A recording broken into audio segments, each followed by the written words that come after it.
La crisi investe tutto, investe anche la cultura. Il teatro veneto come se la sta cavando? È chiaro che siamo in una crisi mondiale per cui anche lo spettacolo dal vivo sta subendo la sua giusta quota di crisi. In effetti io ero molto preoccupato all'avviamento di questa stagione. È andata molto bene. Avevamo fatto delle piccole formule di marketing prevedendo che ci fosse un problema e questo ci ha aiutato. Difatti il numero degli abbonati è in aumento per noi. Questo ha un significato molto interessante.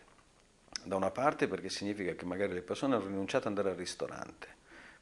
Il teatro è una cosa che avviene solo in quel momento, è ancora rimasto un momento sociale importantissimo, e per cui non ha rinunciato ad assistere allo spettacolo e soprattutto a stare insieme alle altre persone, perché bisogna considerare il teatro anche come momento di aggregazione sociale.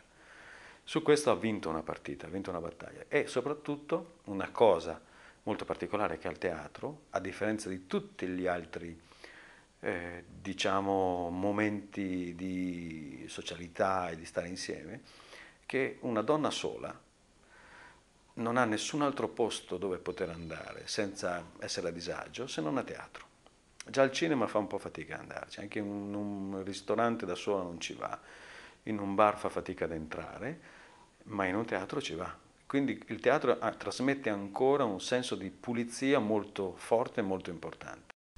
E la prossima stagione teatrale che sorprese riserva? Devo dire che eh, questa stagione che si sta concludendo adesso ha fatto moltissimo, moltissimo per il teatro, nel senso che abbiamo avuto veramente degli spettacoli importanti. Stiamo corteggiando alcuni artisti per il prossimo anno, ma non ve li dirò,